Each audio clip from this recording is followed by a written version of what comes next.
Welcome back, ladies and gentlemen, to another Ladder Legends replay analysis. Today we have a game from Kestnuts. He said, this kind of representative of my recent ZvTs. I'm just taking too much damage from the Hellions, and how do I stop them? Apparently two groups of Lings plus...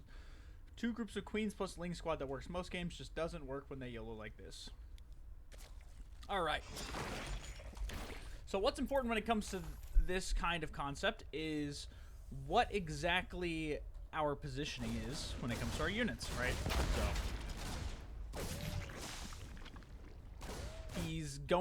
he's got three options, right? He can come in from this bottom side, which is going to give you the most amount of time to react. He can come in from this middle side, which is a decent amount of time.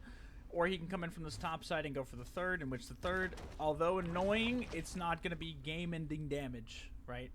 Also, important thing to remember. Excuse me. Had a little tickle in my throat today. The threshold for losses in ZvT against this kind of thing is 8 drones. Now, as you ascend the ladder, once you hit like mid-GM or so, that reduces down to 2 to 4. But up until that point, we can lose 8 drones and still be in an alright spot to play out a macro game.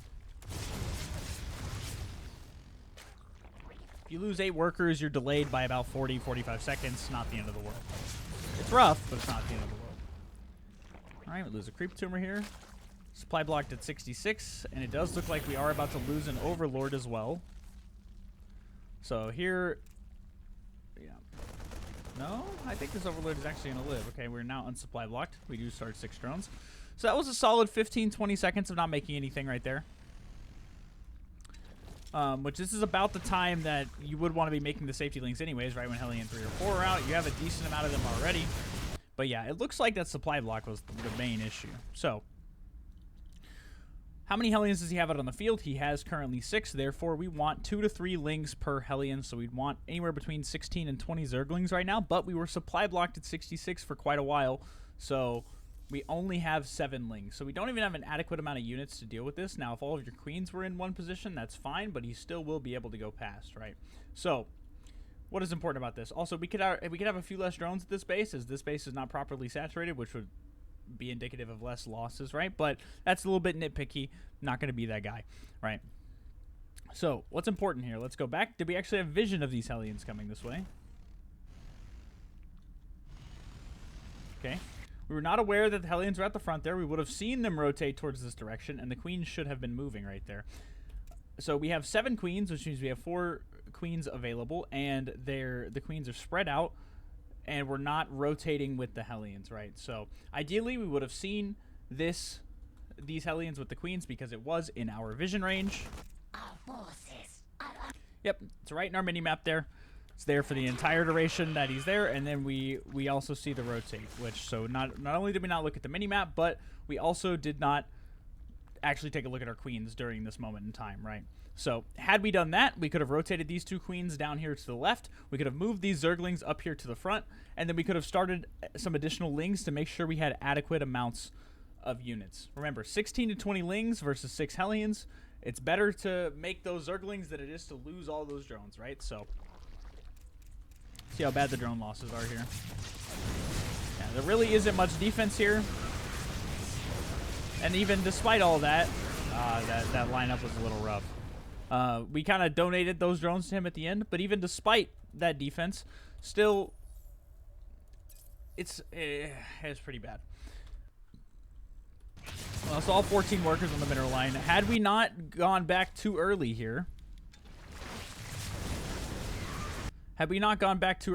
we probably would only lose maybe an additional 2, maybe a 3rd drone here. We could have kept some workers alive. Like, damage mitigation is very important, but because you did decide to click back very early, all while these units aren't even walking towards the Hellions, right? So they're dying at a slower pace, then it does guarantee the loss of those workers. So, just make sure we're paying attention to our Queens a little bit. Let's make sure we have an adequate amount of Zerglings to handle the pressure that is coming towards us.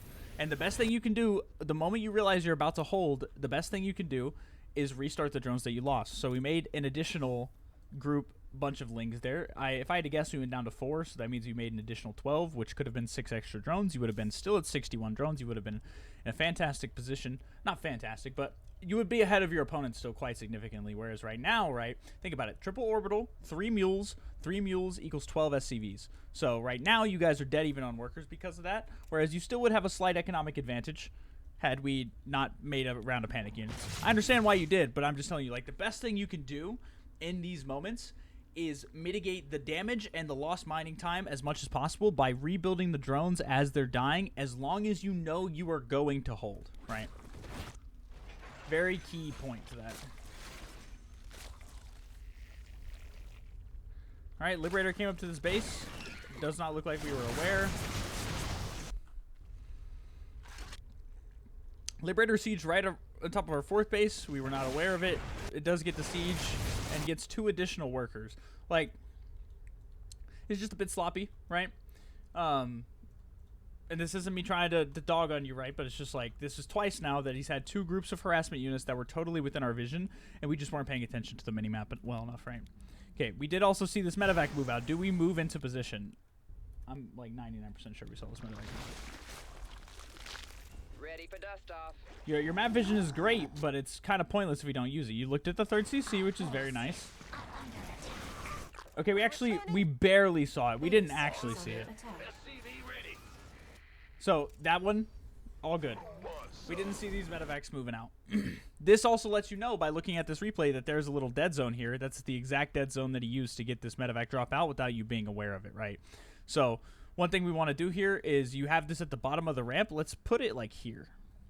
That way you can see him move out in this direction. You can see him move out in that direction. You have this ramp covered, and you can see what all is going on, right? All hands to battle stations. I like the amount of hatcheries that we're going for, but this drop does show up completely unannounced here, which causes us to lose even more drones. We're now up to 23 drones lost. You do get the medevacs, which is nice, but we have not done any subsequent damage to our opponent, right? We haven't slowed our opponent's rate of progression down much at all. Now, he has slowed himself down quite a bit due to his own macro, but that's not what we're here to talk about, right? Mineral field depleted.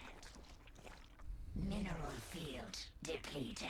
All right, well, another thing, we need to reestablish our map vision. Your creep spread's looking fantastic, but once again, this drop shows up to this base. And we do not know until he's within range of the hatchery, right? We make all these banelings right now. I like that you're making them before you engage, but you're also allowing this bio the chance to kill you, right? So what can we do here? You're taking another 4th base. It's almost done. The moment you see this widow mine planting, you run the drones away, and we just defended the 3rd. You're in a decent spot. You have a ton of cash ready to spend. You have your 1-1s done. Like, this is not a bad looking game for you whatsoever. We get a run by or 2 in at the 3rd. The game is suddenly flipped back on its head and in your favor. So the best thing we can do is, out of all of this, and this is including the early game harass, just make sure we try to choose which hill to die on. And in my opinion, considering you had another alternative 4th base almost completed, this is not the hill that we should die on. You also are about to have capabilities to be able to spend all of your money. So just something to think about. Like, your opponent's also making massive mistakes. He's got almost 2,000 resources, and he's not making any units out of his barracks right now because he's stimming this bio, right? So just something to keep in mind.